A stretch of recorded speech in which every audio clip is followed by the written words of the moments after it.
1학기 국어 4단원 감동을 나타내요. 느낌을 나누어요. 여러분 안녕하세요. 민정쌤이에요. 오늘도 만나서 반가워요. 다들 잘 지냈나요? 지난 시간에는 감각적 표현을 사용해 느낌을 나타내고 여러 시를 읽고 난 후 느낌을 알아보는 시간이었어요.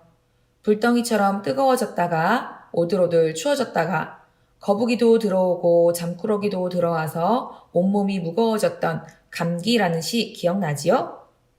이번 시간은 시를 읽고 재미나 감동 나누기, 그리고 이야기를 읽고 생각이나 느낌 표현하기를 해볼 거예요. 다들 준비됐나요? 지난 시간에 배웠던 감각적 표현을 생각해 봅시다. 시에 나오는 감각적 표현들이 여러분들이 경험했던 느낌과 비슷했던 것 기억나나요? 감기에 걸렸을 때의 느낌, 열이 나고 춥고 몸이 무거웠던 것을 시에서 감각적 표현을 통해 느껴보니 더욱 실감이 났지요? 이렇게 시와 이야기에서 쓰인 감각적 표현들은 여러분들이 실제로 겪었을 때 더욱 생생하다는 것을 알 수 있어요. 물론 여러분이 실제로 체험하지 않았더라도 이 글을 쓴 사람은 이렇게 느꼈구나 하고 생각할 수도 있겠지만 감각적 표현을 구체적으로 이해하려면 실제의 경험을 떠올려 보는 것이 좋아요. 오늘 선생님이 들려줄 시의 제목은 지구도 대답해 주는구나 라는 시예요. 제목만 들어서는 어떤 시인지 잘 짐작이 되지 않죠? 시의 감각적 표현을 잘 느껴보기 위해서 우리가 예전에 경험했던 것을 먼저 떠올려 봅시다. 시의 감각적 표현을 잘 느껴보기 위해서 우리가 예전에 경험했던 것을 먼저 떠올려 봅시다. 혹시 여러분 맨발로 모래밭이나 풀밭을 걸어본 적이 있나요? 해수욕장이나 모래놀이터에서 신발과 양말을 벗고 맨발로 걷다 보면 어떤 느낌이 드나요? 발가락 사이로 모래나 흙을 느껴본 적이 있나요? 그때 어떤 기분이었나요? 선생님은 바닷가에 갔을 때 맨발로 모래사장을 걸어본 적이 있었어요. 갯벌에 갔을 때도 맨발로 걸어봤고요. 그때마다 모래와 진흙들이 발가락 사이로 들어와 간지럽기도 하고 시원하기도 하고 따뜻하기도 하고 여러 가지 느낌이 들었어요. 여러분도 비슷한 경험이 있나요? 좋아요. 여러분들의 그 느낌을 떠올리면서 이 시를 들어봅시다. 어떤 부분에서 감각적인 표현이 쓰였는지 잘 들어보세요. 지구도 대답해 주는구나. 박행신. 강가 고운 모래밭에서 발가락 옴지락거려 두더지처럼 파고들었다. 지구가 간지러운지 굶질굶질 움직였다. 내 작은 신호에도 지구는 대답해 주는구나. 그 큰 몸짓에 이 조그마한 발짓. 그래도 지구는 대답해 주는구나. 잘 들어보았나요? 어때요? 여러분이 경험한 것과 비슷한 표현이 있었나요? 그럼 어떤 감각적 표현이 있었는지 살펴봅시다. 여러분, 두더지에 대해 알고 있나요? 그럼 두더지가 어디 사는지도 알고 있나요? 맞아요. 두더지는 땅속에 굴을 파고 살아요. 이 시에서는 어떤 모습을 두더지처럼 파고들었다고 표현했을까요? 발가락을 구부려서 두더지 발톱처럼 만들어 모래밭으로 파고드는 모습이지요. 그러고 보니 선생님도 모래사장에서 나도 모르게 발가락으로 자꾸 모래를 파고들곤 했던 기억이 나요. 정말 두더지 같네요. 그럼 이 시에서 지구가 대답해 준다고 한 건 무슨 뜻일까요? 맞아요. 바로 이렇게 우리가 발가락으로 두더지처럼 땅속을 파고들 때 생기는 모래의 움직임. 우리가 발가락을 움직여서 모래가 움직이는 것일 테지만 가만히 발을 파고다 보면 모래가 절로 움직이는 것처럼 느껴지죠? 이 시를 쓴 사람은 이렇게 모래가 움직이는 것을 지구가 대답한다고 느꼈대요. 선생님은 그렇게 생각해 본 적이 없는데 이 시를 읽고 나니 정말 지구가 우리의 움직임에 그렇게 대답해 주는 것 같은 느낌이 드네요. 여러분, 혹시 이 시에 사용된 흉내내는 말에는 무엇이 있었는지 기억나나요? 바로 굶질굶질이라는 말입니다. 굶질굶질은 굶지럭굶지럭이라는 말의 준말로 몸을 계속 천천히 굼뜨게 움직이는 모양이라는 뜻입니다. 우리가 발가락으로 보낸 신호에 커다란 지구가 굼질굼질 대답해주는 모습을 나타낸 말이에요. 이렇게 흉내내는 말을 쓰니 더욱 생생하게 느낄 수 있어 좋네요. 여러분은 어떤가요? 혹시 다른 감각적 표현을 더 찾을 수 있었나요? 이 시를 읽고 어떤 장면이 떠오르나요? 그럼 이 시 지구도 대답해 주는구나를 읽고 친구들은 어떤 생각과 느낌을 떠올렸는지 이야기를 들어봅시다. 지구가 굼실굼실 움직였다는 표현이 재미있었어요.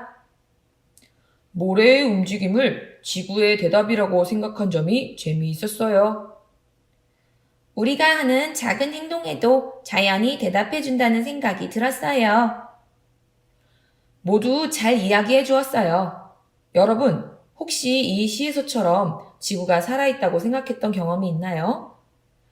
여러분의 질문에 지구가 대답을 해 주었거나 나무나 바람, 구름들이 살아서 움직이는 것 같다는 생각을 해본 적이 있죠?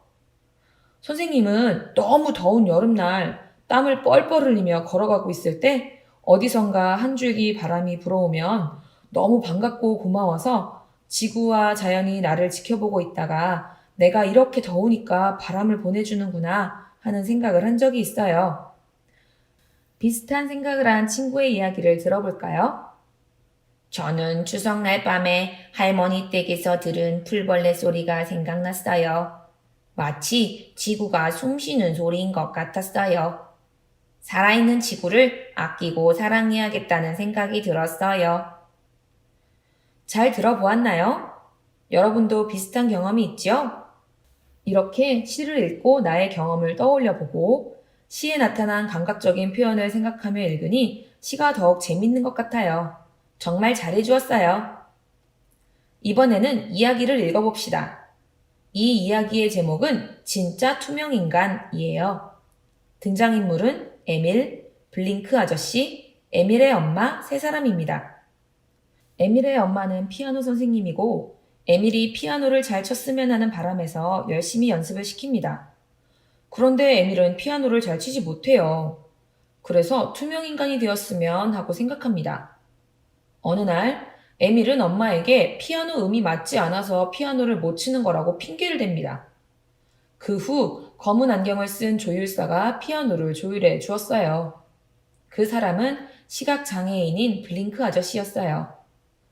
블링크 아저씨에게 에밀은 진짜 투명인간이었어요.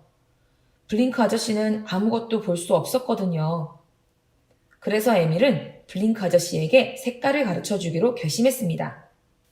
가장 초록색인 것은 맨발로 걸을 때 발가락 사이로 살살 삐져나오는 촉촉한 풀잎이고, 가장 붉은색인 것은 할아버지 밭에서 나는 토마토 맛이고, 가장 푸른색인 것은 옆집 수영장에서 헤엄치는 것이고, 가장 흰 것은 여름에 푹 자고 10시쯤에 일어났을 때라고 알려주었어요. 그때마다 블링크 아저씨는 피아노로 붉은색을 연주해주고 아코디언으로 딱 초록색인 곡을 연주해 주었답니다. 겨울이 오자 블링크 아저씨는 먼 여행을 떠나고 에밀은 아저씨를 기다리며 세상 모든 색을 피아노로 연습을 합니다. 어느 날 진짜 투명인간이 집에서 에밀을 기다립니다. 그건 눈으로 볼 수 있는 수술을 받고 얼굴에 붕대를 칭칭 감은 블링크 아저씨였어요. 한 달 뒤에 붕대를 풀고 블링크 아저씨가 볼 수 있게 되면 새로운 이야기가 시작될 거예요. 여러분, 이 이야기에서 가장 인상 깊은 부분은 어떤 부분이었나요? 선생님은 에밀이 블링크 아저씨에게 색깔을 설명하는 부분이 가장 인상 깊었어요. 여러분도 에밀처럼 색깔을 설명할 수 있나요? 우리 한번 해볼까요? 갈색을 떠올려 봅시다. 선생님에게 갈색은 거칠고 딱딱한 나무 기둥을 만지는 느낌이에요. 우리 친구들은 색깔을 어떻게 표현했나요? 푸른색은 한여름 바다에서 물장구 치는 소리입니다. 주황색은 잘 마른 귤 껍질 냄새예요. 와, 정말 잘 표현해 주었네요. 이 진짜 투명인간 이야기를 듣고 난 후 여러분의 생각이나 느낌이 저마다 다를 거예요. 친구들과 함께 서로 어떤 느낌이었는지 생각을 나누어 보세요. 이번 시간에는 시를 읽고 재미나 감동 나누기, 그리고 이야기를 읽고 생각이나 느낌 표현하기를 해보았어요. 어땠나요? 재밌었나요? 다음 시간에는 우리가 그동안 배운 것을 바탕으로 느낌을 살려 시를 직접 써볼 거예요. 재밌겠죠? 무엇을 시로 쓸지 미리 생각해보면 더 좋을 것 같아요. 여러분, 그럼 오늘도 행복하고 신나는 하루 보내세요. 다음 시간에 또 만나요.